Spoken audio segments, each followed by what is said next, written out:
दिल्ली सरकार के अलावा मनीष सिसोदिया को आम आदमी पार्टी में भी नंबर 2 माना जाता है।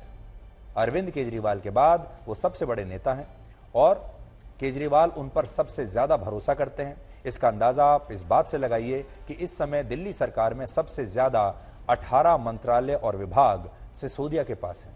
इसके अलावा ऐसे विभाग जिनकी जिम्मेदारी अभी किसी मंत्री के पास नहीं है, वो विभाग भी अरविंद केजरीवाल ने मनीष सिसोदिया को ही दिए हैं और एक्साइज डिपार्टमेंट भी मनीष सिसोदिया की उन्हीं विभागों में से एक है।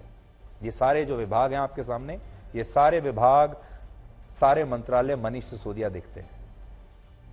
यानी आप मनीष सिसोदिया को मंत्रालय मैन भी कह सकते हैं क्योंकि सबसे ज्यादा मंत्रालय उन्हीं के पास है। लेकिन इस मामले के बाद उन्हें लेकर कई गंभीर सवाल पैदा हुए हैं क्योंकि ये पहली बार नहीं है जब मनीष सिसोदिया पर भ्रष्टाचार के किसी मामले में कोई कार्रवाई हुई है। सिसोदिया पर कोविड के समय बनाए गए 7 अस्थायी अस्पतालों के निर्माण में भी भ्रष्टाचार का आरोप लगा था और इस केस में एंटी करप्शन ब्यूरो को जांच के आदेश दिए जा चुके हैं। इसके अलावा सरकारी स्कूलों के पुनर्निर्माण और नए स्कूलों को बनाने के मामले में भी उन पर 2000 करोड़ रुपए के भ्रष्टाचार का आरोप है और अब शराब घोटाले में मनीष सिसोदिया सीबीआई की रिमांड में है। यहां पर एक और इंपॉर्टेंट बात यह है कि अरविंद केजरीवाल की सरकार के एक और मंत्री जिनका नाम है सत्येंद्र जैन, वो भी भ्रष्टाचार के एक मामले में पहले से ही जेल में है और अब सिसोदिया भी शायद उसी जेल में जाएंगे, जिससे कहीं ना कहीं अरविंद केजरीवाल की ईमानदार सरकार वाली छवि खतरे में आ गई है। उस छवि को बहुत नुकसान पहुंचा है क्योंकि ये अकेली ऐसी सरकार होगी शायद पूरे भारत में जिसके 2 बड़े मंत्री इस समय भ्रष्टाचार के आरोप में जेल में है।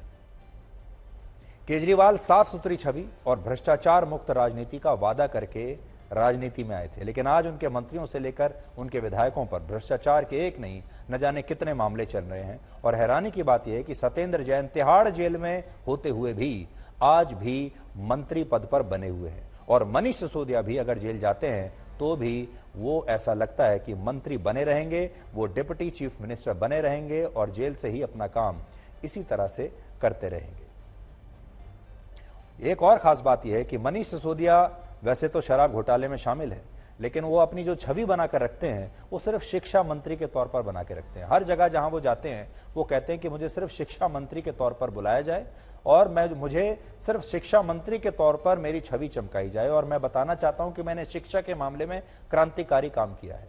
लेकिन शिक्षा के साथ साथ शराब के मामले में भी उन्होंने क्रांतिकारी काम किया है। शिक्षा मंत्री तो हैं ही, शराब मंत्री भी हैं, लेकिन ये बात वो सार्वजनिक रूप से कहीं बताते नहीं।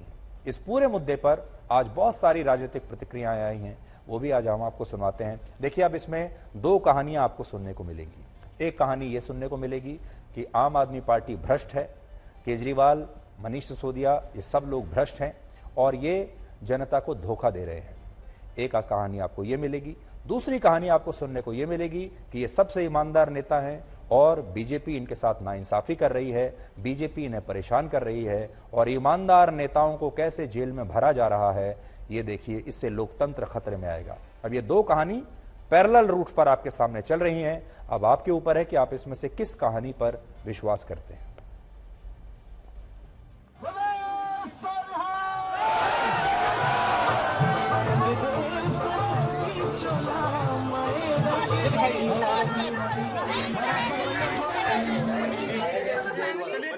अरविंद केजरीवाल जी की सरकार जो पूरे देश में सबसे बेहतरीन काम कर रही है, अनुकरणीय काम कर रही है।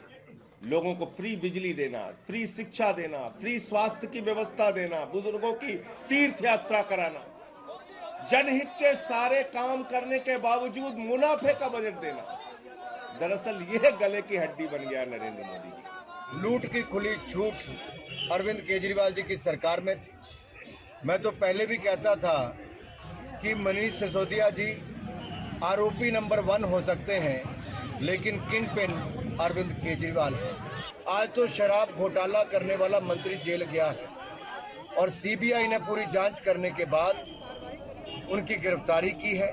जिस तरीके का व्यवहार भारतीय जनता पार्टी का रहा है, सरकार का रहा है, लगातार इस तरह के विपक्षी जितने भी नेता हैं उनके खिलाफ जांचें चल रही हैं। जितनी भी संस्थाएं, चाहे इनकम टैक्स हो, चाहे ईडी हो, सीबीआई हो, ये लगाई जा रही हैं जिससे कि आने वाले लोकसभा चुनाव को प्रभावित कर सकें। पूरा देश जान रहा है कि क्यों हो रहा है। जो असल मुद्दा था उससे जो है ध्यान तो भटका ही दिया गया। इस पर कोई आश्चर्य होने वाली बात नहीं है। जैसे जैसे चुनाव पास आएगा वैसे वैसे ही सभी विपक्ष के दलों के नेताओं पर इस तरह का कार्रवाई करवाएंगे।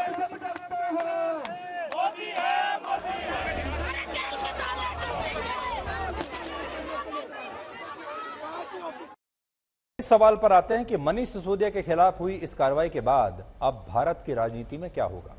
असल में हमारे देश में दो तरह की अदालतें हैं, एक कानून की अदालत है और दूसरी है जनता की अदालत। और अक्सर इस तरह के मामलों में नेता अगर कानून की अदालत में दोषी साबित हो भी जाते हैं तो भी जनता की अदालत में वो सहानुभूति हासिल करके पूरे माहौल को अपने पक्ष में कर लेते हैं और जनता की अदालत में जननायक बन जाते हैं। इसीलिए शुरुआत में हमने आपसे कहा कि हमारे देश में जो जनता है वो जेल किसी नेता के अपराध में जेल जाने को बुरा नहीं मानती। हमारे यहाँ अगर कोई नेता जेल चला भी जाता है तो वो इस तरह से पूरी कहानी को घुमाता है कि जनता की जो सहानुभूति है उसके साथ चला जाए। और अक्सर ये देखा जाता है कि हमारे देश में जो भी जेल में गया है अभी तक वो और बड़ा नेता बनकर ही जेल से बाहर निकला है और हमारे देश की जनता इन बातों का बुरा भी नहीं मानती। इसलिए ये भी देखा गया है कि जो लोग जिनके अपराध साबित हो गए हैं कानून की अदालत में, वो लोग भी उनकी लोकप्रियता में कोई कमी नहीं आती। इसलिए हमारे देश के जो लोग हैं वो इन चीजों का बुरा नहीं मानते। शायद उदाहरण के लिए सोनिया गांधी और राहुल गांधी दोनों ही नेशनल हेराल्ड केस में जमानत पर बाहर हैं, लेकिन वो खुद को देश की असली आवाज बताते हैं। लालू यादव चारा घोटाले में दोषी साबित हो चुके हैं कानून की अदालत में, लेकिन आज भी बिहार में उनकी पार्टी की सरकार है और उनके बेटे तेजस्वी यादव बिहार में उप मुख्यमंत्री हैं। इसी तरह कांग्रेस के नेता और पूर्व वित्त मंत्री पी चिदम्बरम और उनके बेटे कीर्ति चिदम्बरम भ्रष्टाचार के आरोप में जेल जा चुके हैं, लेकिन जनता की अदालत में उन्हें आज भी स्वीकार किया जाता है। और यह सूची बहुत लंबी है और हो सकता है कि मनीष सिसोदिया की गिरफ्तारी को लेकर भी आम आदमी पार्टी एक ऐसी ही कहानी आपके सामने रखेगी कि मनीष सिसोदिया दिल्ली के स्कूल बनवाने के लिए जेल में गए हैं, दिल्ली के बच्चों के हित में जेल में गए हैं और इससे उन्हें शायद लोगों की सहानुभूति भी मिलने लगे। लेकिन हमें लगता है कि आज देश के लोगों को यह तय करना है कि आपको ऐसे नेता के साथ सहानुभूति रखनी चाहिए या फिर ऐसे नेता का तिरस्कार करना चाहिए। और आप किसकी बात मानेंगे? आप कानून की अदालत की बात मानेंगे और अपनी जांच एजेंसियों की बात मानेंगे, या आप उन नेताओं की बातों पर भरोसा करेंगे जो नेता अपने बचाव में इस तरह की बातें करते हैं? वैसे हमारे देश में नेता जेल जाने के लिए तरसते हैं और अपनी गिरफ्तारी को देश के प्रति समर्पित बताते हैं। जैसा हमने आपको बताया, अपराध को क्रांति के लिफाफे में रखकर आपके सामने पेश कर देते हैं और ये धारणा या ये नैरेटिव इसलिए भी कामयाब हो जाता है क्योंकि हमारे देश के लोग बहुत भावुक हैं और उन्हें जब ये दिखता है कि किसी पार्टी के नेता को जेल जाना पड़ा है और वो पार्टी इसे राजनीतिक कार्रवाई बता रही है अपने खिलाफ, तो लोग इसे सही मान भी लेते हैं क्योंकि लोग इन तस्वीरों को देखते हैं। जैसा मैंने आपको बताया कि नेता भी पूरी कोशिश करते हैं, पहले परिवार के साथ फोटो खिंचवाते हैं, माँ के साथ फोटो खिंचवाते हैं, फिर जननायक की तरह जुलूस निकालते हुए गिरफ्तार होने के लिए जाते हैं। लेकिन अब समय आ गया है कि ये नैरेटिव आपकी समझ में आना चाहिए, ये कहानी आपकी समझ में आनी चाहिए और आपको अपनी अदालतों पर विश्वास करके ऐसे नेताओं का तिरस्कार करना चाहिए जिन पर भ्रष्टाचार के आरोप साबित हो चुके हैं। पहले जो बात कही थी, फिर से मैं वही बात कहूंगा, हम ना तो जांच एजेंसी हैं, हम मीडिया हैं, हम ना ही अदालत हैं। सिसोदिया ने या किसी और दूसरे नेता ने कोई गलत काम किया है या नहीं किया है, ना तो हम उसे कोई क्लीन चिट दे सकते हैं, ना ही उन्हें अपराधी करार दे सकते हैं। ये काम तो अदालत का है और अदालत जब तक अपना फैसला लेगी तब तक हमें इंतजार करना चाहिए, कोई राय नहीं बनानी चाहिए। लेकिन ये राय भी ठीक नहीं है कि हम एक के बाद एक, हमारे देश की जनता की जो याददाश्त है वो बहुत कमजोर हो जाती है, जनता भूल जाती है और फिर भ्रष्टाचार जब साबित हो चुका होता है नेताओं पर, उन्हें भी हमारे देश के लोग राजनीति में सहर्ष स्वीकार कर लेते हैं।